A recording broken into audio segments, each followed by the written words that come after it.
Yo, what's up? Welcome back to another episode of The Sauce. Losing streak was snapped on Friday night. We had a monster NBA night. College football got off to a bad start, but these 3:30 games are looking pretty solid.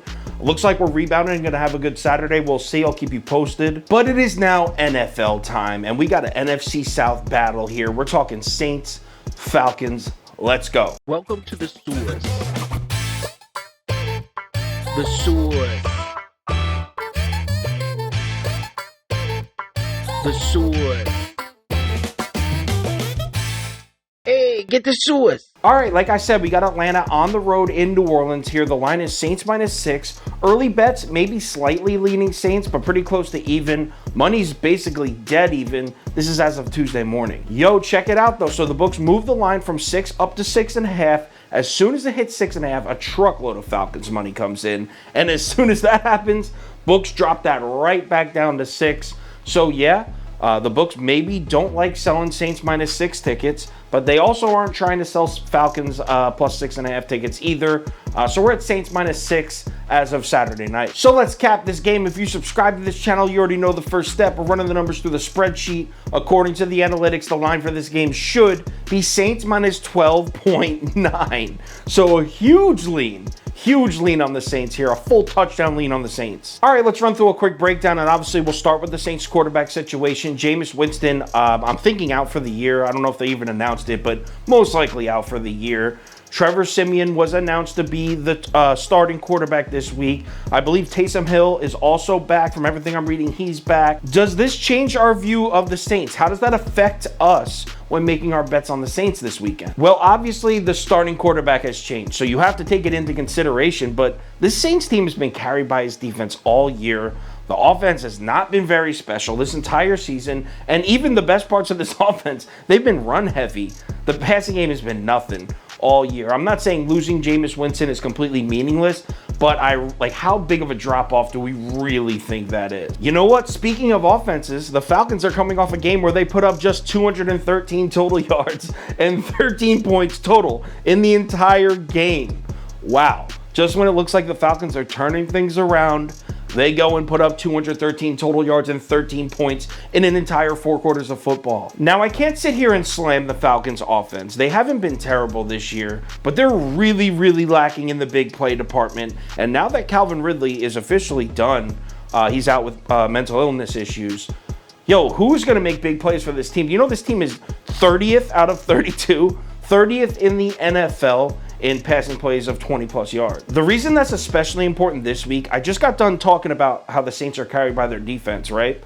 The Saints defense is elite in almost every category. I said almost, because the only defensive category that the Saints are in the bottom part of the NFL in is giving up big plays. They're susceptible to the deep pass. Do the Falcons even have the tools to take advantage of that weakness? Look at Tampa Bay last week. The Saints won that game, but the Bucs connected on 3 different passes of 40 yards or more. 3 deep balls.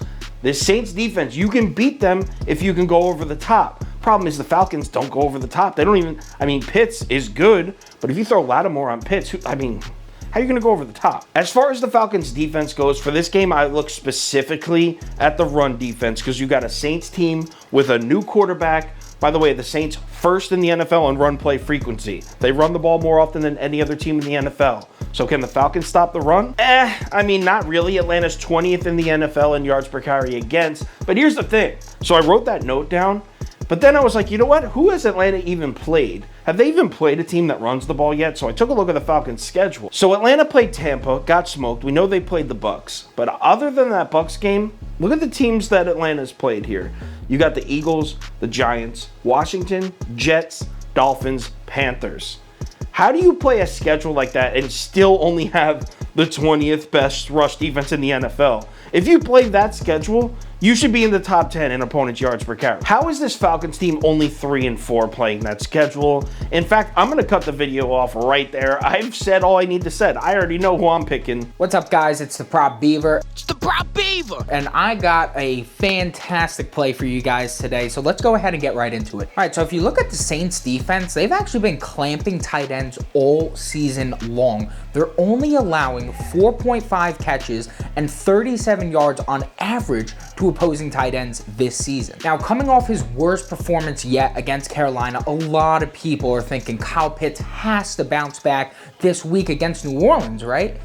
But let's hold the brakes a little bit here. His totals right now are set at 65.5 receiving yards and 4.5 catches. He's only hit both of those totals just 3 times this season. And those performances were against the Dolphins, the Jets, and the Buccaneers, who surprisingly don't really have a good pass defense this year. With Ridley gone, the defense is going to be honed in on making sure that Kyle Pitts is not moving the ball up the field. And while it's a little bit crazy to fade a guy who's leading the team in targets, receptions, basically everything right now in a receptions and a yardage total, I'm still going ahead and I'm going to fade Kyle Pitts here. Give me Kyle Pitts under 65.5 receiving yards and give me Kyle Pitts under 4.5 receptions. The Saints defense is going to force this team to move the ball elsewhere, and Kyle Pitts is not going to have the same flashes of greatness that we've seen so far this season. No way against the Saints defense.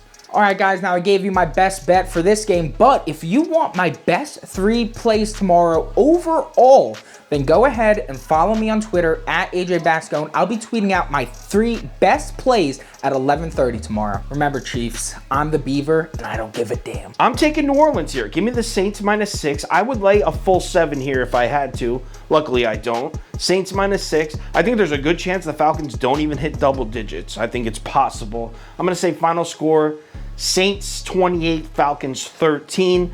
I think they win and cover this easily. Final NFL ticket posted on KyleKirms.com at 11 o'clock a.m. Eastern time. It'll have my bet of the day, parlay of the day, and my top 7 bets, as well as every single pick against the spread and over-under for every single game of the Sunday.